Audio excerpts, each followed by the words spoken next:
परमेश्वर के दैनिक वचन।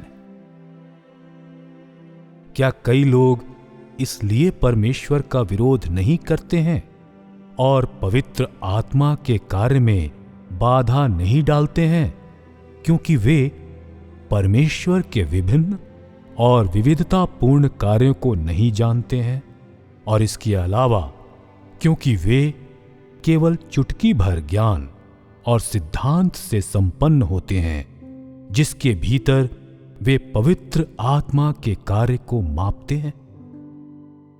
यद्यपि इस प्रकार के लोगों का अनुभव केवल सतही होता है, किंतु वे घमंडी और आसक्त प्रकृति के होते हैं और वे पवित्र आत्मा के कार्य को अवमानना से देखते हैं, पवित्र आत्मा के अनुशासनों की उपेक्षा करते हैं और इसके अलावा पवित्र आत्मा के कार्यों की पुष्टि करने के लिए अपने पुराने तुच्छ तर्कों का उपयोग करते हैं।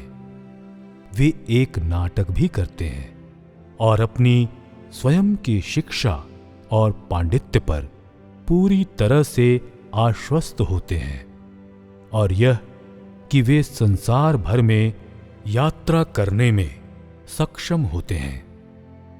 क्या ये ऐसे लोग नहीं हैं जो पवित्र आत्मा के द्वारा तिरस्कृत और अस्वीकार किए गए हैं? और क्या ये नए युग के द्वारा हटा नहीं दिए जाएंगे? क्या ये वही अदूरदर्शी छोटे लोग नहीं हैं जो परमेश्वर के सामने आते हैं और खुलेआम उसका विरोध करते हैं, जो केवल यह दिखावा करने का प्रयास कर रहे हैं कि वे कितने चालाक हैं?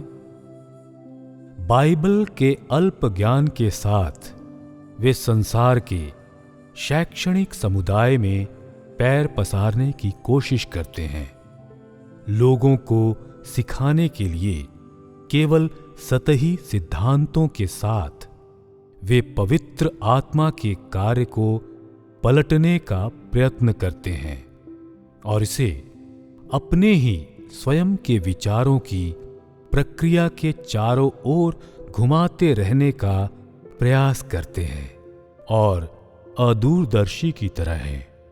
वे एक ही झलक में परमेश्वर के 6000 सालों के कार्यों को देखने की कोशिश करते हैं। क्या इन लोगों के पास बातचीत करने का कोई भी कारण है?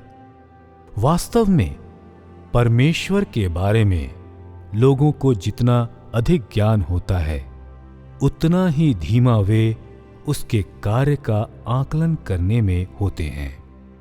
इसके अलावा आज वे परमेश्वर के कार्य के बारे में अपने ज्ञान की बहुत ही कम बातचीत करते हैं, बल्कि वे अपने निर्णय में जल्दबाजी नहीं करते हैं।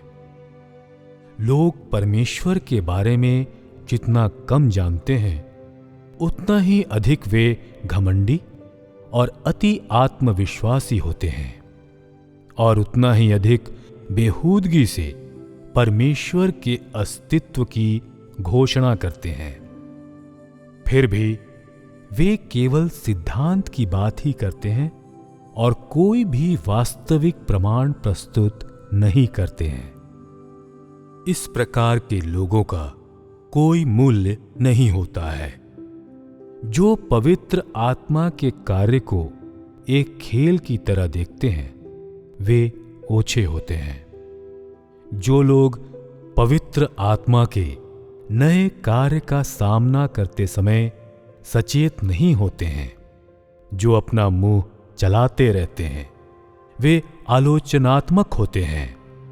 जो पवित्र आत्मा के धर्मी कार्यों को इनकार करने की अपनी प्राकृतिक सहज प्रवृत्ति पर लगाम नहीं लगाते हैं और उसका अपमान और ईश निंदा करते हैं, क्या इस प्रकार के असभ्य लोग पवित्र आत्मा के कार्य के बारे में अनभिज्ञ नहीं रहते हैं? इसके अलावा क्या वे अभिमानी, अंतर्निहित रूप से घमंडी और अशासनीय नहीं है? भले ही ऐसा दिन आए जब ऐसे लोग पवित्र आत्मा के नए कार्य को स्वीकार करें, तब भी परमेश्वर उन्हें सहन नहीं करेगा। न केवल वे उन्हें तुच्छ समझते हैं जो परमेश्वर के लिए कार्य करते हैं, बल्कि स्वयं परमेश्वर के विरुद्ध भी ईश निंदा करते हैं। इस प्रकार के उजड्ड लोग न तो इस युग में और न ही आने वाले युग में क्षमा किए जाएंगे, और वे हमेशा के लिए नरक में सड़ेंगे। इस प्रकार के असभ्य आसक्त लोग परमेश्वर में भरोसा करने का दिखावा करते हैं, और जितना अधिक वे ऐसा करते हैं, उतना ही अधिक उनकी परमेश्वर के प्रशासकीय आदेशों का उल्लंघन करने की संभावना होती है। क्या वे सभी घमंडी ऐसे लोग नहीं हैं जो स्वाभाविक रूप से उच्छृंखल हैं और जिन्होंने कभी भी किसी का भी आज्ञा पालन नहीं किया है, जो सभी इसी मार्ग पर चलते हैं?